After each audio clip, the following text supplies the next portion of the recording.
တရုတ်စကားပြောချင်ပေမဲ့ဘယ်ကစာပြောရမှမသိဖြစ်နေလားတမမဟုတ်ဒီနေ့နေတက်ပေမဲ့တကယ်တမ်းမပြောရသေးဘူးဖြစ်နေတာဒီနေ့မှာတော့ထက်ကရပ်ပေါင်း90အတွင်းတရုတ်စကားကိုအခြေခံကနေစနစ်တကျပြောရလာစေမဲ့ Ultimate 90 Day Plan ဆိုတာလေးကိုမျှဝေပေးသွားမှာပါဒီ plan လေးကအလွတ်ကျထားတာမျိုးမဟုတ်ပဲနဲ့တကယ်သုံးသပ်အောင်လေ့ကျင့်ပေးမှာဖြစ်လို့ဒီဗီဒီယိုလေးကိုစောင့်ကြည့်ပေးနော် Okay first 30 day ပေါ့နော်ပထမရက်30မှာကြတော့ foundation လို့ခေါ်တဲ့အုံမြင့်ချခြင်းမှာအုံမြင့်ချခြင်းဆိုတဲ့ foundation ကဘယ်ဘာသာစကားမဆိုလေ့လာတဲ့အခါမှာဒီဟာအရေးကြီးဆုံးဖြစ်တယ်ပေါ့နော်ဥပမာအနေနဲ့ပြောရရင်အိမ်ဆောက်မယ်ဆိုလို့ရှိရင်အရင်ဦးဆုံးကအုံမြင့်ချတာပဲလေနော်အုံမြင့်မခံဘူးဆိုလို့ရှိရင်အိမ်ကအချိန်မီပြိုကျသွားနိုင်ပါတယ်အဲဒါကြောင့်မလို့ဒီအုံမြင့်ကိုခိုင်းအောင်အရေးကြီးဆုံးအချက်အနေနဲ့လုပ်ရတာပါအဲဒါကြောင့်မလို့ဒီတရုတ်စကားလေ့လာတဲ့အခါမှာလည်းဒူဒူပဲပေါ့နော်ဒီတရုတ်စကားပြီးရင်အတန်ထွက်ကိုအရင်ဦးဆုံးအခြေခံအောင်လေ့လာမှာဖြစ်ပါတယ်သူတို့မှာဒီတရုတ်စာအတန်မှာအတန်အနိုင်အမြင့်ထုံးဆိုပြီးတော့၄မျိုးရှိပါတယ်အာဒါမျိုး၄မျိုးရှိပါတယ်အဲ့ဒီ၄မျိုးကိုမပိုင်ရင်စကားပြောတဲ့အခါတစ်ဖက်လူကနေပြီးတော့မှကိုပြောတဲ့စကားကိုနားလည်မှာမဟုတ်ပါဘူးဒါကြောင့်မလို့တနေ့မှာတနားရီအချိန်ပေးပါ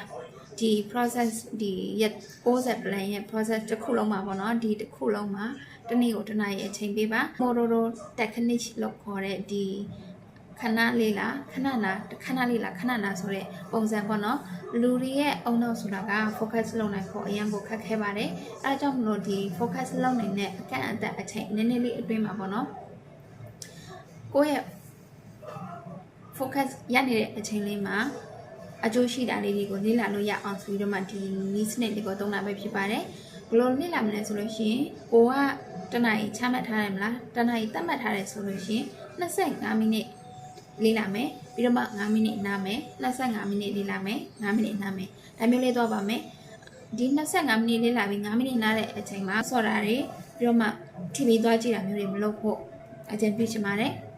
โอเคပင်ရဲ့အတန်၄တန်ကိုနားထောင်ပြီးလိုက်ဆိုပါနောက်ထပ်တစ်ခုအနေနဲ့ပေါ့နော်ပင်ရဲ့အတန်၄တန်ကိုနားထောင်ပြီးတော့မှလိုက်ဆိုပါဒီ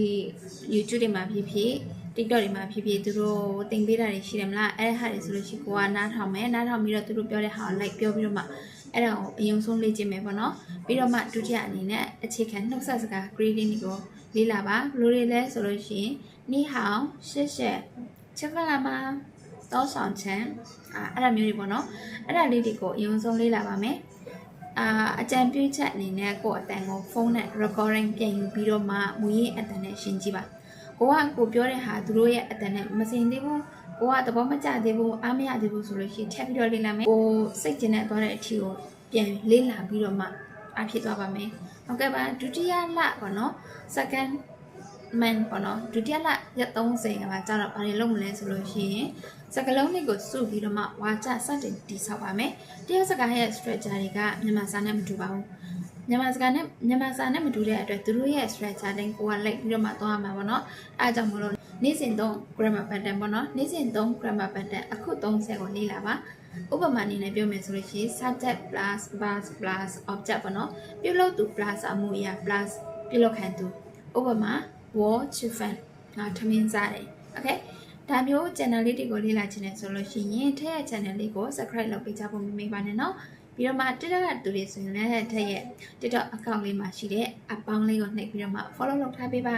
okay ဆက်မယ်နော်ပြီးတော့ vocabulary အလုံး300ခန့်ပေါ့နော်စားတောက်တာတွေအစားတောက်တွေအစားတောက်မှယူတာတွေဈေးဝယ်တာတွေလမ်းမေးတာတွေအဲ့ဒါတွေကိုအလွတ်ကျစ်ပါဒါတွေကိုလည်းနောက်ရက်ဒီမှာထပ်ပြီးတော့တင်ပေးသွားပါမယ်ဟုတ်ကဲ့ပါနောက်ထပ်ဒီဒုတိယလအနေနဲ့အကြံပြုပေးချင်တာလေးပေါ့နော်အကြံပြုချက်အနေနဲ့ကတော့စာအုပ်ထဲမှာပဲရေးမနေပါနဲ့ကိုယ့်ဘာသာကိုမှန်ရှင်းပါစကားပြောကြည့်ပါအဲ့ဒါလေးကအရင်ကအသုံးဝင်နေနော်အဲ့ဒါကြောင့်မလို့မှန်ရှင်းပါကြည့်ပြီးတော့မှကိုတင်ထားတဲ့နီးလေရတင်ထားတဲ့ဟာကိုဒီမှန်ရှင်းပါpractice လုပ်ကြည့်မယ်ပေါ့နော်ကိုယ့်ရဲ့မှန်တဲ့ကရုပ်ပုံကိုကြည့်ပြီးတော့မှစကားပြောကြည့်ကိုကအဲ့ဒါမှာ practice ဖြစ်တယ်ပေါ့နော်ဒုတိယကကျတော့ recording ယူပါ recording ယူပြီးတော့မှကိုဖုန်းနဲ့ကို recording ယူပြီးတော့မှပြန်စစ်ကြည့်ပါကိုအားရတဲ့အထိကိုလေ့ကျင့်နေပါ okay တတိယရက်30ကိုရောက်သွားပါပြီတတိယရက်30မှာကျတော့ဘာတွေလုပ်ရမလဲဆိုလို့ရှိရင် စောက်ထဲကနေလေးလာနေတာထက်လက်တွေ့ဘဝကိုသွားမှဖြစ်တဲ့အတွက်လက်တွေ့ဘဝကိုသွားမှဖြစ်တဲ့အတွက်အချိန်မြင့်ရမှာပဲဖြစ်ပါတယ်။ Okay ဒီရက်30မှာကိုရီရဲ့လေးလာမှုတွေကိုအချိန်မြင့်တင်ပါမယ်။ဒီအချိန်မှာစောက်ထဲဟာတွေကိုစောက်ထဲဟာစာတွေထက်နားထောင်ခြင်း listening ကိုပို့ပြီးတော့လုပ်ရပါမယ်။အဲ့လိုမျိုး listening ကိုပို့ပြီးတော့လုပ်ဖို့ဘာတွေလုပ်လို့ရမလဲဆိုလို့ရှိရင်တရုတ်စကားတရုတ်သချင်းနားထောင်မယ်ပြီးတော့မှတရုတ် short video လေးတွေကြည့်မယ်ပြီးတော့မှYouTube မှာရှိရပါတော့တရုတ်သူတို့ဖြည်းဖြည်းလေးပြောပြီးတော့မှလူတွေကို practice ဖြစ်အောင်လုပ်ပေးနေတဲ့ podcast တွေရှိပါတယ်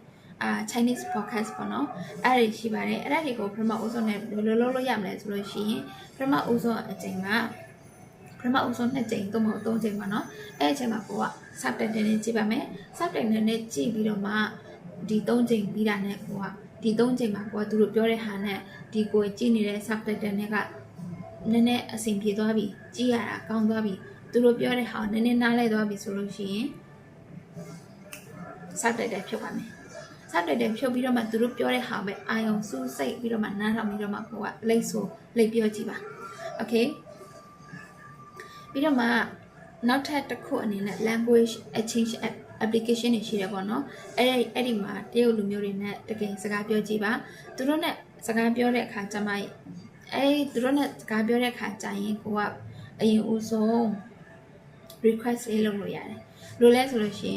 င်ကျွန်တော်ကတော့ဒီတရုတ်စကားကိုအခုမှစတင်လေ့လာနေတာဖြစ်တဲ့အတွက်ကျွန်တော်ဖြည်းဖြည်းချင်းလေးပြောပြကြပါဆိုပြီးတော့မှကိုကသူတို့စီမှာတွားပြီးတော့မှ request လုပ်လို့ရတယ်ပေါ့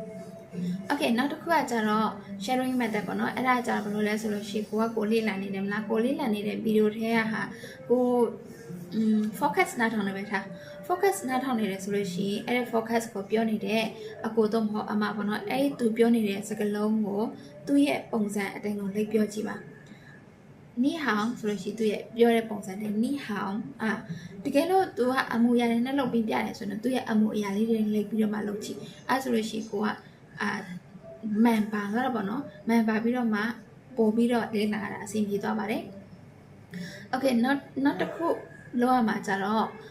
ကိုယ့်ရဲ့တနေ့တာလုပ်သမျှတွေကိန်းသမျှတွေအားလုံးကိုတရုတ်စကားနဲ့ပြောကြည့်ပါတရုတ်စကားနဲ့ဘယ်လိုပြောမလဲ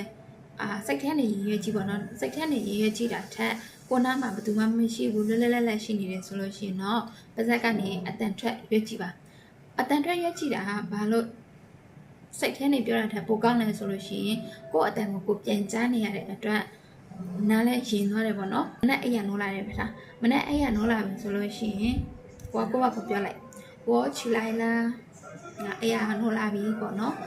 ငါအိယာနိုးလာပြီပြီးတော့မှထမင်းစားမယ်ဆိုလို့ရှိရင်我吃饭了ငါထမင်းစားမယ်ငါထမင်းစားနေတယ်အဲ့လိုမျိုးပေါ့ကိုတင်ထားတဲ့ဟာတက်ထားတဲ့ဟာလေးတွေကိုကိုပြောကြည့်ပါကိုအတန်ထွက်ပြီးပြောကြည့်ပါနော်အဲ့ဒါဆိုလို့ရှိရင်တော့ပို့ပြီးတော့မှမြန်ဆက်ပို့ပြီးတော့မှနားလေပို့ပြီးတော့မှပြောတတ်သွားမှာပါ Okay ဘာသာစကားဆိုတာကတော့လေ့လာတာထက်အသုံးချဖို့ကပိုအရေးကြီးပါတယ်ဒီရက်60 plan ကိုဒီဇိုင်းမှန်လုပ်သွားမယ်ဆိုရင်3လအကြာမှာတိတိတတ်တာပြောင်းလဲသွားတာကိုတွေ့ရမှာပါတဲ့နဲ့အတူတူဒီ challenge လေးကိုစတင်နေဆိုရင်တော့ ready လို့ comment မှာမြင်ခဲ့ပြအောင်နော်နောက်ထပ်တယောက်စာလေးလာနေ tip လေးတွေပြီးတော့မှအခြေခံမရှိဘဲနဲ့စကားပြောတည်တတ်လေးတွေပဲလေ့လာခြင်းနဲ့သူတွေအတွက်ပေါ့နော်ဒီစကားပြောတည်တတ်ဗီဒီယိုလေးတွေကိုလုပ်ပြီးတော့မှတင်ပေးသွားဖို့ရှိပါတယ်အဲကြောင့်မို့ထက်ရဲ့ဒီ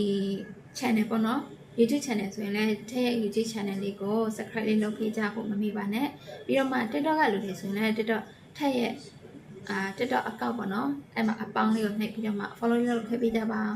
ဟုတ်ကဲ့ပါအားလုံးပဲ share မလျှော့ပဲကြိုးစားကြပါ加油